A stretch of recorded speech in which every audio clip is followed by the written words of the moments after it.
Hey, I'm Josh Bennett, and there's something I want you to know about me. I have lost over 100 pounds over the past 8 years, and I've kept it off. And it's all due to the fact that I stopped drinking soda and started drinking water. Now, the kind of student I am is the one that doesn't think like a normal student. I have been told that I have a unique mindset when it comes to learning, and I think this may be due to ADHD. Now, some things I need to work on are the fact that I'm not cohesive all the time, and I'm a huge distraction in class sometimes because I want people to laugh at me. So I need to work on that.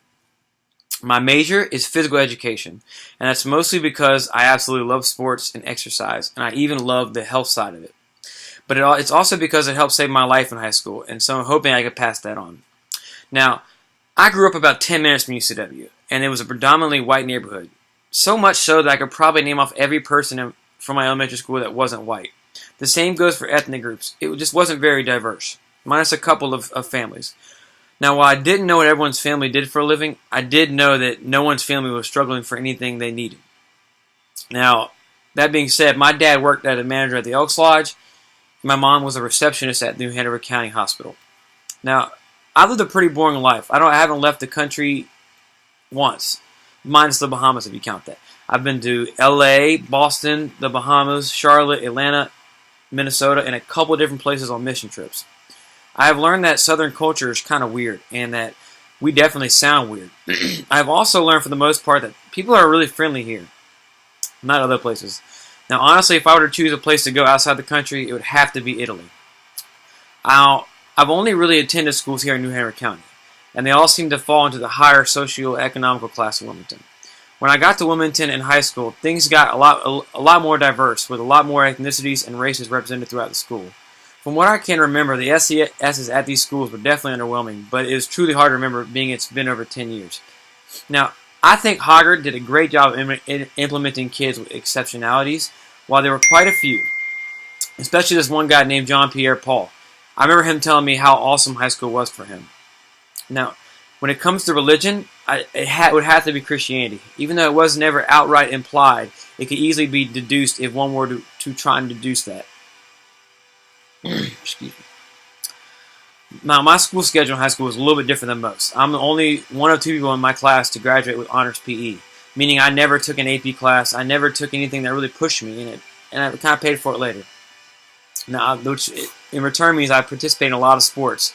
I bowled a lot, played basketball a lot. I was always sweating in high school, and I think this is the main reason why I loved high school, and I loved it with a passion. I was funny, I was well liked, I got good grades, and I got to play sports every day. And I got along with all my teachers. The only issue I really had with high school was the fact that I had to take Adderall, which means some days I felt like a zombie and I wouldn't eat. My favorite teacher was Coach St. Ledger. He really did a great job treating everyone the same. One of my favorite things about him was the fact that if you didn't want to participate in the activity of the day, he would understand.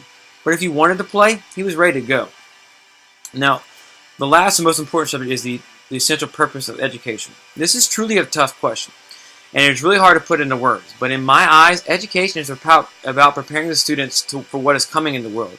And while that keeps changing, we have a duty to educate them. We have a moral obligation through education to make sure we are sending out kids and young adults who are ready to change the world. Maybe one day at a time, 1 year at a time, we have to bear some of that responsibility.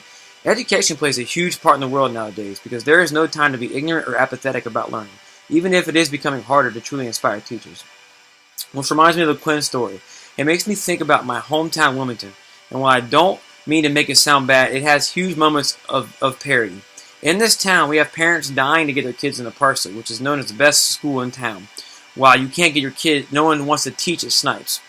I have had friends who have worked there tell me horror stories about what has happened there, which makes me believe we cannot be negligent about our schools and allow that to continue. It is truly essential as teachers to take that duty as seriously as we know how to. Now, when we hit on Wooden's piece, which makes me a little bit uncomfortable, mostly because I cannot believe someone used to teach that way. It is not acceptable to teach that another kid is superior to another kid. And lastly, on Notting's idea, caring is a huge thing is a great thing we can utilize for our kids. It is a growth mindset. Sometimes I don't think how much power confirmation can have, especially in the students that would hinge on every word that I may be saying. To tell them I believe in them, or to think they will succeed, can have an everlasting effect on that child, and maybe, just maybe, it will end up being paid forward.